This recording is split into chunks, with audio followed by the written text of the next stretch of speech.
Hi there. My name is Milo Carpenter. I'll be the teacher for the Honors 9 program at Golden High School this year. This is my 5th year teaching Honors 9. Prior to this, I lived in and worked in South Korea. My family and I, my wife is also a teacher, and we were teaching in an international school in South Korea. Prior to that, I've been in Jefferson County, also at other schools. And so this is probably going on my 11th year of honors and AP teaching. This year is going to be a little bit different, as I bet we know.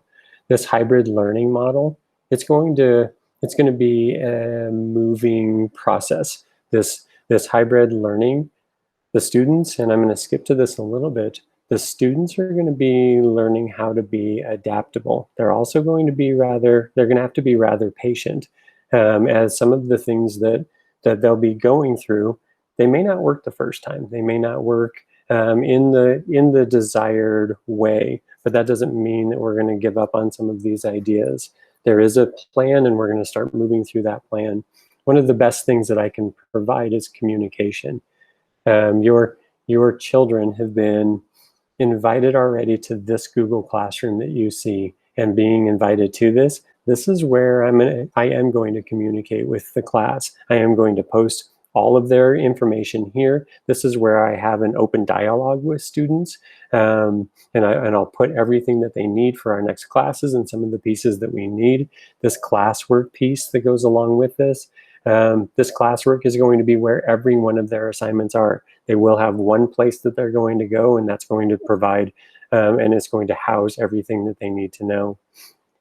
One of the pieces that they've already started to work on, it's known as cultural literacy, and they've started this through their summer illusion assignment and their summer illusion cards.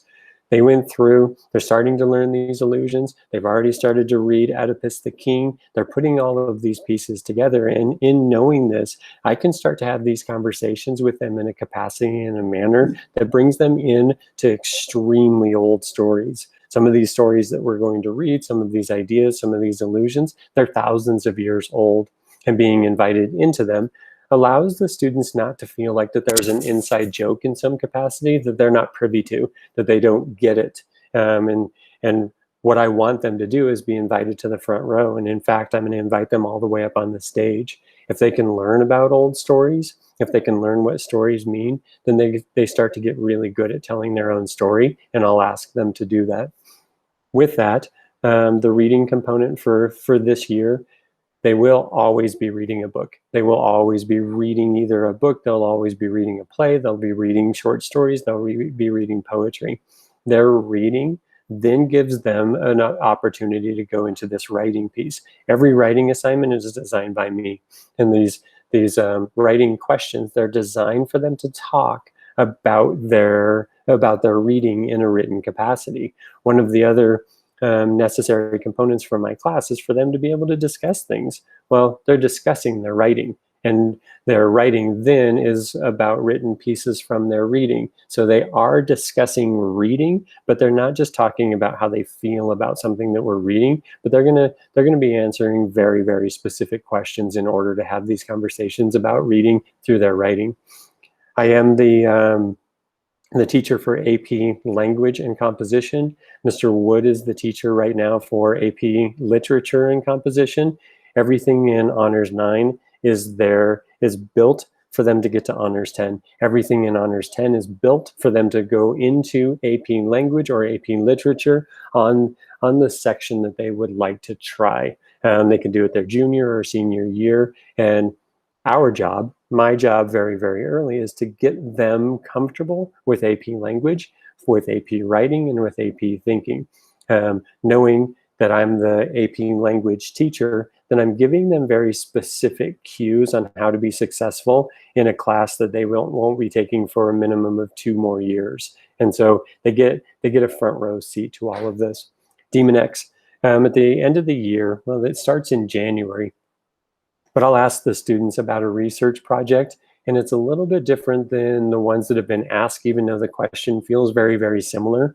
And the students, when we go through this entire process, they spend from January all the way until June going through this research project. They go through and they build a podcast. They go through and they build either a web page or an Adobe Spark page, they go through and they build all of these pieces based on what they're interested in.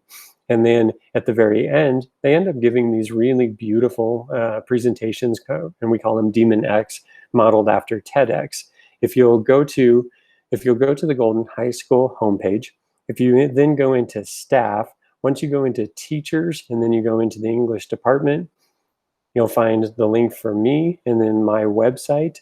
Once you're here, you'll see last year's Demon X Conference 2020, the 6 students that were voted by their peers, they have their presentations here. Once they were voted forward, I asked them to go through the process of creating a recorded version of it so that they could have the six ideas voted forward by their peers, placed into one place so we can see what some of these students were working on for the better part of 5 months. These 6 were the ones that were voted on. But if we go through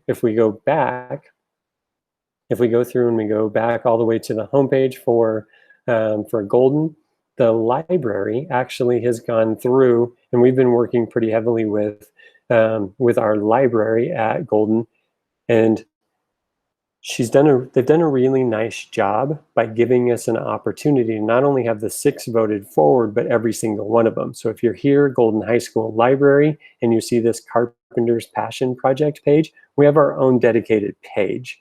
And when you're here, then I've asked, as you can do a little bit of the reading, I've asked the 6 that were voted forward to go to be on the top again here. So there are the 6 one more time.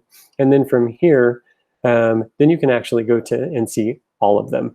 And so you can see exactly what students were going through, exactly what students were dealing with for upwards of 5 months. And this browsing and getting to know any of these pieces, you get a front row seat on how students were approaching these pieces. This will be an Adobe Spark page. When you start looking at some of these pieces, Adobe Spark is this beautiful page. And students went through and they started to ask some of these questions. They started building their own podcasts. They made their own website, and you can see this in here. And so the students will go through this in the last part of the year, simultaneous to all of the reading that we're doing. So we don't take off any time to go do this. We do this while we're doing this reading and while we're doing this writing. All of these start to work into a place where students can do multiple things at the same time. So to wrap up this piece again, so the students will have a successful year based on adaptability and patience, and both of these will be taught. So thank you. I look forward to meeting your children really soon and having them as students, and we'll start working our way through and building what it will be this year. Thank you, and enjoy your year, even though it's going to be a little bit strange until we make something like this very, very comfortable. Thank you.